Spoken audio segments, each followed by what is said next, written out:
Hey guys, welcome to the video today. In today's video, we are going to check out the Dremel right angle attachment. The model number on this one is 575, and this is a cool looking attachment. You know, it can get into the harder to reach places that the Dremel alone can't get into.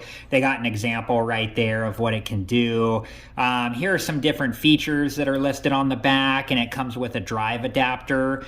And I'll show you guys how this all hooks up once we get everything out of the package.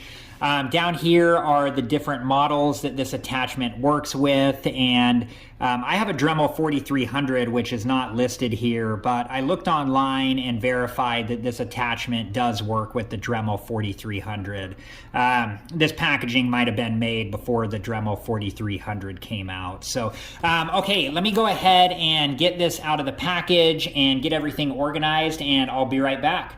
Okay, so here's everything that was inside the package. You have the right angle attachment instructions, and make sure to read through those and understand them completely before you do use the right angle attachment.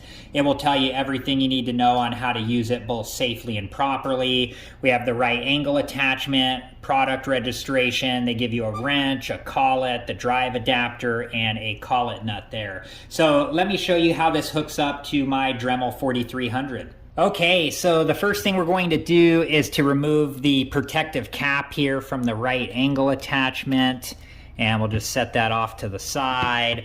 The next thing we're going to do with the Dremel 4300 is we're going to make sure that it's both off and unplugged. Then we're going to hold down the lock button, and we're going to remove the keyless chuck here. And I'm just twisting that off. There it goes. Now we're going to remove the easy twist cap with the Dremel light there. There it goes. Now we are going to put on the drive adapter.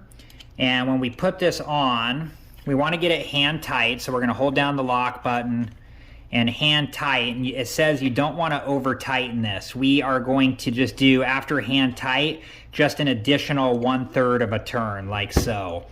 Okay, so the next thing we're going to do is put on the right angle attachment, and when you do this, it just twists on, and the instructions say just to get it hand tight. Now, this isn't facing the way that I want it to be facing, so if you unscrew this collar here, you can take the right angle attachment off and then reposition it where you want it, and then tighten the collar back up. Get that one hand tight as well. And it does say in the instructions that the attachment should be positioned so the on-off speed control switch is easy to access. Okay, so next we're going to put the collet into the right angle attachment like so, and then put the collet nut on.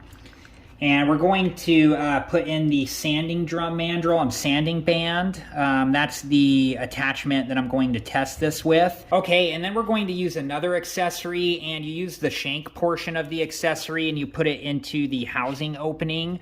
And then we'll use the wrench tool to get the collet nut here all the way tight. Like so, and then we'll take the other accessory out. Okay, so now before you use the Dremel tool, make sure that you've read through the operating and safety instructions and that you understand them completely. They will tell you everything you need to know on how to use your Dremel tool both safely and properly, and also make sure that you're always wearing proper safety equipment. Let me put on my safety equipment now, and then we'll test out the right angle attachment. Okay, so I have my safety equipment on, and this is a piece of test wood here that I've used for various things, and we're just going to test out the right angle attachment on it with the sanding drum mandrel and the sanding band. And I'm going to turn the Dremel on to 15,000 RPMs, and we'll just see how well it does.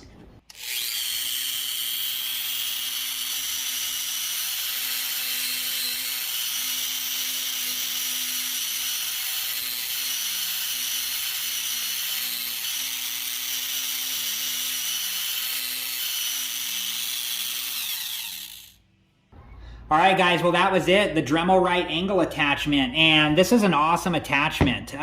You know, using it on the test board there, I had better visibility with the Dremel right angle attachment versus just using the Dremel alone. So this is a nice attachment and a good addition for a Dremel tool. especially if you're working in tight spaces where the Dremel tool may not fit. So I hope you guys have liked this video, and thank you so much for watching. Please like, subscribe, and comment, and I hope to see you guys in the next video. Have a good one. Thank you guys for watching. Please like, subscribe, and comment, and if you have the time, check out these other great videos.